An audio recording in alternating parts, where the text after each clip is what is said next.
नमस्कार। मेरे सामने यहाँ पर एक 1971 का जन्म है इनका और इनके हाथ का विश्लेषण मैं करने जा रहा हूँ। तो यहाँ किस तरह की संघर्ष है इनके जीवन में, कैसे इनकी उंगलियाँ का फल है, क्या इनके पर्वत कहते हैं और क्या इनकी रेखाएं कहती हैं, इनको मैं क्रम से यहाँ पर बताने का प्रयास करता हूँ। सबसे पहले आप देखिएगा आपकी कनिष्ठा उंगली, नीचे से जोड़ मजबूत, ऊपर से बारीक, सूर्य के पहले पर्व तक ना पहुँचे। बिल्कुल सामुद्रिक शास्त्र कहता है ऐसे व्यक्ति के जीवन के अंतर्गत निश्चित रूप से पूरा जीवन संघर्ष के साथ व्यतीत होता है। व्यक्ति ऊंचाई प्राप्त करने के लिए पूरे जीवन लगा रहता है और संघर्ष उसके जीवन में अवश्य आता है, उतार चढ़ाव उसके जीवन में जरूर आते हैं। और लोगों को जितने आसानी से मिल जाता है, जिनकी लंबाइयाँ लगभग सूर्य की उंगली के प्रथम पर्व तक होती हैं, इन लोगों को उसके लिए बहुत कुछ संघर्ष करना पड़ता है। प्रथम पर्व मानसिक इनका वर्तमान में पूरी तरीके से मजबूत है, उसमें कोई प्रॉब्लम नहीं है। सेकंड पर्वत पर हल्की हल्की माइनस रेखाएं हैं, उनका मतलब है आपके बहुत ज़्यादा नहीं है, हल्की हल्की थोड़ी बहुत है, बस माइंड को डिस्टर्ब करने वाली रेखाएं कह सकता हूँ। तीसरा पर्व यहाँ पर आर्थिक स्थिति का पर्व है, उस पर धन के आगमन की निरंतर धन प्राप्ति की रेखाएं भी मौजूद हैं। आइए बात करते हैं इसके बाद आपकी सूर्य की उंगली के बारे में। सूर्य की उंगली प्रथम पर्व, अभी यहाँ से कोई मुझे बीपी का सा संकेत हल्के हल्के से लगते हैं देखने में, कोई ज़्यादा बड़ी ऐसी चीज़ नहीं है। हो सकता है कभी कभी बीपी की दवाई खानी पड़ती हो या आंखों का नंबर लग गया हो। यहाँ पर सेकंड पर्व है जो सम्मान का पर्व होता है। यदि मैं इसको देखता हूँ तो उस पर माइनस रेखा हल्की हल्की लगी हुई हैं। व्यक्ति का सम्मान के लिए संघर्ष जारी है। इसमें वो कभी कभी कह देते हैं कि राज्य सरकार से लाभ ना मिलना। जब ये हल्की हल्की डॉटेड रेखाएं होती हैं तो सरकार से ना हो तो व्यक्ति को अपने कार्य क्षेत्र में वर्तमान में प्रमोशन प्राप्त करना, या कैसे भी समझ सकते हैं। नीचे का पर्व बहुत मजबूत है, यानी इतना प्रभुत, जब अंगूठा नीचे से उंगली मोटी हो जाए तो इसका मतलब होता है कि व्यक्ति के अंदर आत्मबल बहुत ज़्यादा होता है। ये आत्मबल के लिए जाना जाता है। पर्वत जितना मोटा होता है, साथ ही साथ पिता व्यक्ति से ज़्यादा सम्मानित व्यक्ति होते हैं, यानी कुल मिलाकर अच्छे परिवार से संबंध आप रखते हैं। आइए बात करता हूँ मैं यहाँ पर आपकी शनि की उंगली के बारे में। शनि की उंगली बहुत टर्न हो गई है, पहले पर्व पर कुछ रेखाएं भी लग गई हैं। स्वास्थ्य का आपके जीवन में खराब होने के प्रवेश की आशाएं दिखाई देने लगी हैं। शनि की ढैया, शनि की 7:30 के समय पर विशेष रूप से ध्यान रखिएगा। आपके जीवन में आपको शनि देव को बिल्कुल छोड़ना ही नहीं है, उनकी पूजा पाठ को छोड़ना नहीं है, उनका शनिवार का दीपक जलाना छोड़ना नहीं है, वरना आपको कई समस्याओं का रोग के साथ संबंध भी बन जाएगा। इस प्रकार का गैप व्यक्ति के भी जीवन के अंदर हो तो व्यक्ति अपने जीवन में दूर स्थान से जुड़ करके जॉब करता है, नौकरी करता है, कभी कभी विदेश तक जाता है। यहाँ पर बात करता हूँ सेकंड पर्व की। धन के पर्व के ऊपर भी हल्की हल्की माइनस रेखाएं हैं, यानी अपने आप से मैं नहीं समझता कि आपको कोई ज़्यादा धन से ज़्यादा संतुष्टि है। कुल मिलाकर संघर्ष आपका धन के लिए जारी है, अपनी आवश्यकताओं के लिए। तीसरा पर्व पर ठीक ठाक रेखाएं हैं, यानी कुल मिलाकर अपने परिवार का संचालन आप सही तरीके से कर लेते हैं।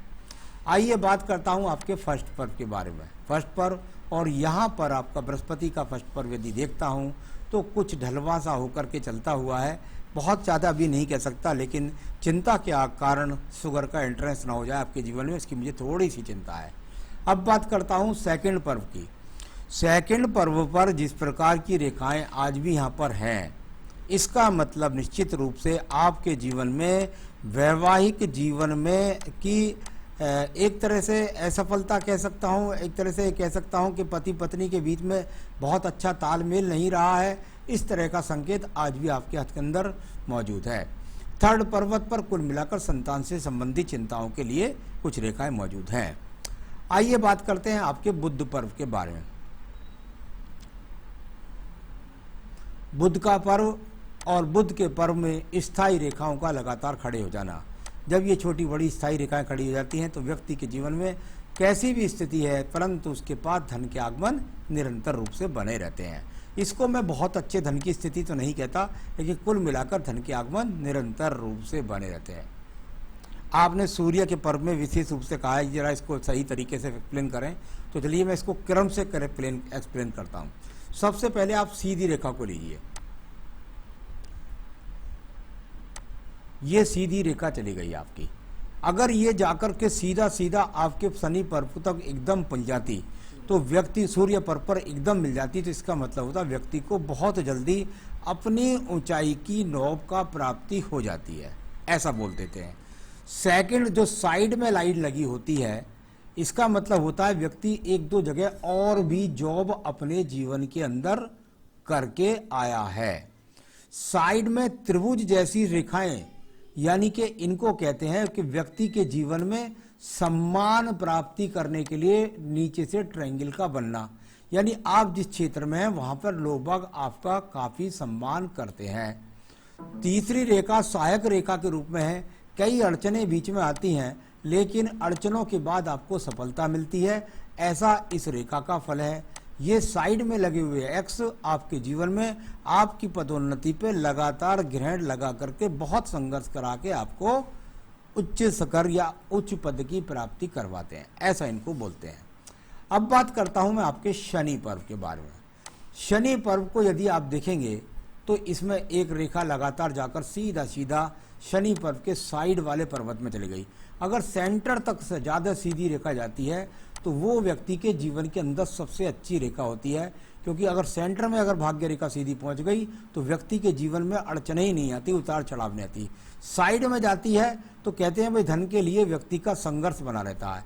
साइड में डॉटेड रेखा लगी रहती है, धन आता है, आने से पहले खर्च हो जाता है, ऐसा इनको बोलते हैं। तो व्यक्ति लगातार संघर्ष करता हुआ धन के लिए और उसका भाग्य को ऊर्जित करने का प्रयास करता है, लेकिन अपने अनुकूल नहीं बना पाता, ऐसा यहाँ कुल बोल सकते हैं। आखिर तक आपकी भाग्य रेखा गई है, इसका मतलब जीवन के बुढ़ापे के अंत समय तक आपके पास वर्तमान के जो संसाधन है वो बने रहेंगे। अब बात करते हैं इसके बाद में आपके यहाँ पर बृहस्पति का पर्व के बारे में। बृहस्पति का पर्व तो बताता है कि व्यक्ति को पैतृक संपत्ति का मकान मिल सकता है। यहाँ पर आपके मकान के बारे में यदि मैं देखता हूँ तो वो कहीं कहीं जाकर बीच में रेखा टूटती है। ऐसा लगता है मुझे कि शायद आज भी आप एक मकान की तलाश में लगे हुए हैं। कुल मिलाकर के आपके पास मकान है, इसमें कोई शक नहीं है, चाहे पैतृक रूप से है चाहे अपनी रूप से है, लेकिन अच्छे संसाधनों का वो मकान नहीं दिखाई देता। तो चलिए, ये बृहस्पति पर्व कुल मिलाकर आपको संतान सुख सहयोग देगा, ईश्वर भक्ति देगा और बहुत सारी चीज़ें देगा। अब बात करता हूं मैं यहाँ पर आपकी हृदय रेखा के बारे में। हृदय रेखा काफ़ी मोटी होती हुई चलती है। इसमें से जब रेखाएं गिरने लगें तो इनका फल क्या होता है, ये देखिए 1 2 3 4 5, आगे भी छोटी छोटी रेखाएं। इसका मतलब होता है मन की निराशा, यानी हृदय के अंदर निराशा। व्यक्ति के मन के अंदर निराशा है, व्यक्ति अपने आप से अपने जीवन से ज़्यादा खुश नहीं है। उसके हृदय से गिरती हुई रेखाएं, व्यक्ति दूसरों के काम ज़्यादा आता है और उसके ऊपर खड़ी हुई रेखा नहीं है। व्यक्ति का जब जरूरत पड़ती है तो उसके काम कोई भी नहीं आता। ऐसे इन रेखाओं का फल माना जाता है। इनका हृदय रेखा से या हृदय रोग से कोई लेना देना नहीं है। कुल मिलाकर बृहस्पति को जाती है, व्यक्ति सम्मान प्राप्त कर लेता है, मन के अंदर अपने आप से स्थिर हो जाता है और अपने जीवन को संचालन करता है। चलिए अब बात करता हूँ यहाँ पर निम्न मंगल पर्व। निम्न मंगल पर्व और निम्न मंगल पर्व बहुत ज़्यादा, एक तरह से देखूं तो इतनी सारी रेखाओं से एक दूसरे को काट रहा है कि उनको पढ़ना भी एक तरह से पूरी तरह से जाला बना देना है। इसको कहते हैं संघर्ष करा और संघर्ष से पूरा फल नहीं मिला। व्यक्ति संघर्ष करके शनि पर्व को भी देखता है। अंदर की तरफ इतने ज़्यादा जाले पड़ चुके हैं कि ऐसे व्यक्तियों को अपने जीवन में एक तरीके से मैं कहता हूं कि उसको बहुत ज़्यादा मकान जैसी स्थिति में संघर्ष होता है। अगर ज़मीन ले ले तो उसका भाव नहीं बढ़ता है। कुल मिलाकर ज़मीन विवादों वाली ले सकता है। ऐसी बहुत सारी स्थितियां यहाँ मंगल निम्न पर्वत पर दिखाई देती हैं। बहुत मेहनत की है, मेहनत का फल आज उसके अनुरूप नहीं मिल पाया है। अब बात करते हैं हम आपकी बुद्धि रेखा के बारे में। बुद्धि रेखा लहरदार होकर के जीवन में उतार चढ़ाव सहते हुए आप लहरदार होकर के और सीधा सीधा दूर पर्वत तक संबंध बनाया। आपने घर बार छोड़ा, दूर स्थान से संबंध जोड़ा, दूर स्थान तक उतार चढ़ाव का सामना किया और अपने आप को इस्टेब्लिश किया। बुद्धि में बहुत ज़्यादा उतार चढ़ाव आए, बहुत संघर्ष हुआ आपके जीवन के अंदर, ये बताने वाली आपकी बुद्धि रेखा है। हमारे यहाँ पर सबसे ज़्यादा मंगल पवित्र क्षेत्र ये कहलाता है, यहाँ से यहाँ तक। इसमें सेकंड मंगल पर्व भी आ गया है। अगर मैं यहाँ इसको देखता हूँ तो यहाँ इस पर्वत पर जिस प्रकार की कायाकल्प रहती है ऐसा ही व्यक्ति का जीवन भी रहता है। अगर यहाँ पे देखें तो बहुत सारे एक्स के चिन्ह नज़र आएंगे, कहीं कीरम काटी की रेखा नज़र आएंगी, कहीं ऐसा लगेगा जैसे चतुर्भुज बन गया है।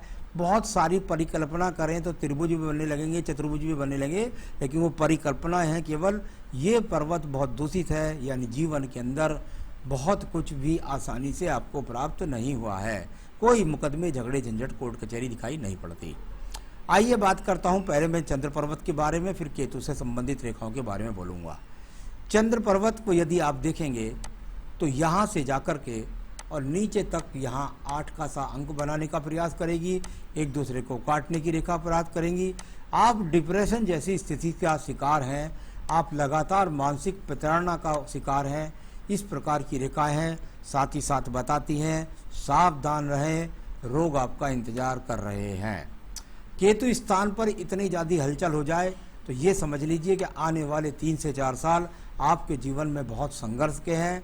आपको रोगों का सामना भी करना पड़ेगा, आपको धन खर्च का भी सामना करना पड़ेगा, आपको सावधान रहना है, खासतौर से जमीन लेन देन के बारे में। तो ये सब स्थितियां यहाँ पर बहुत अच्छी नहीं हैं।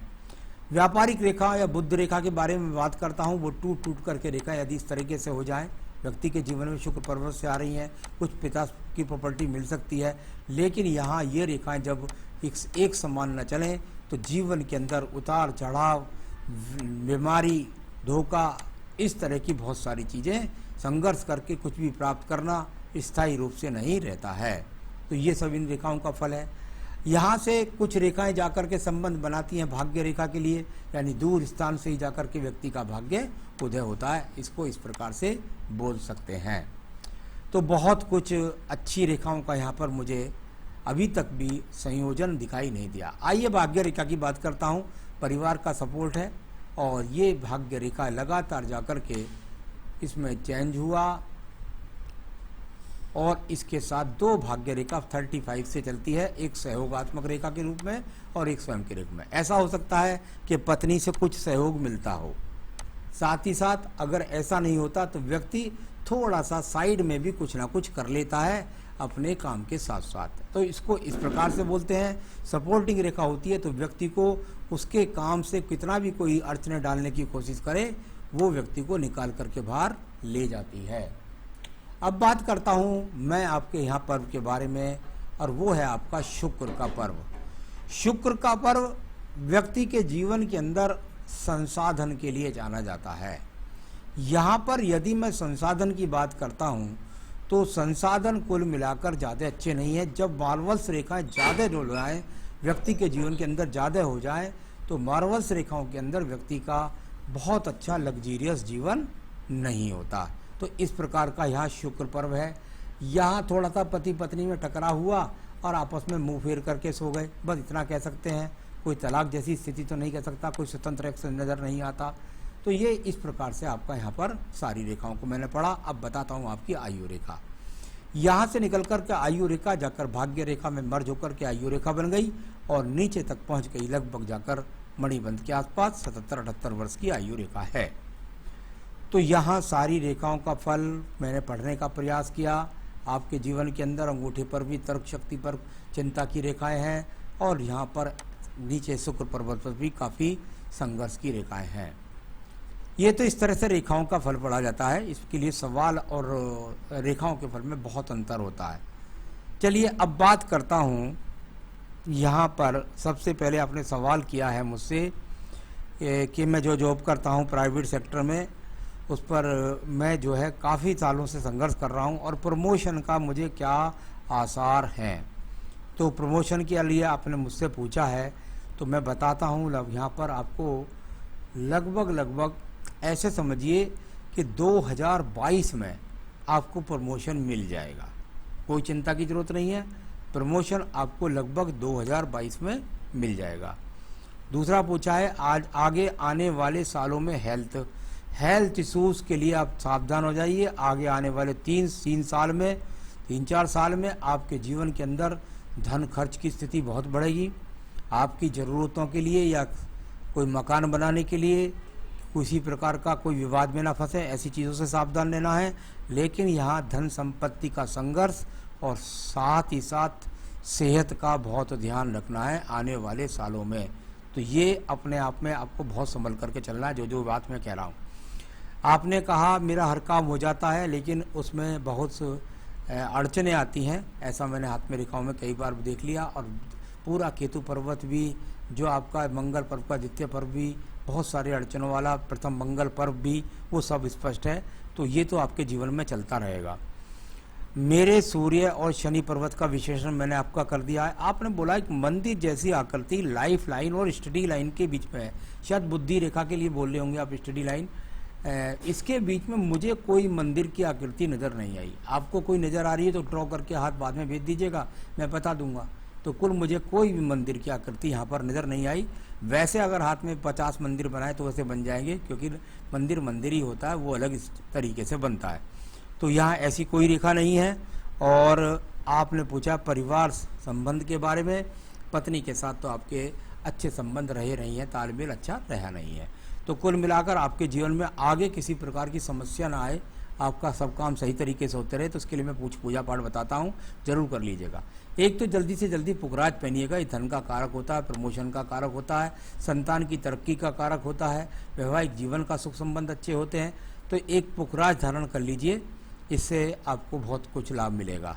आप चाहें तो इसे मुझसे मंगवा सकते हैं, मैं आपके स्थान तक पहुँचा सकता हूँ। पूजा में आपको आदित्य हृदय स्रोत का पाठ नित्य करना है। मुझे प्रमोशन भी करवाना है, आपका तरक्की करानी है, आदित्य हृदय स्रोत का पाठ नित्य करिए। और साथ में बस हनुमान जी की पूजा जो करिए। आपकी शनि की ढैया 7.5 कुछ चल रही है, तो उसका आपको ध्यान रखना ही रखना है। तो बस ये करिए और अपने जीवन में सुखी रहें आप, यही मेरी शुभकामनाएं हैं। नमस्कार।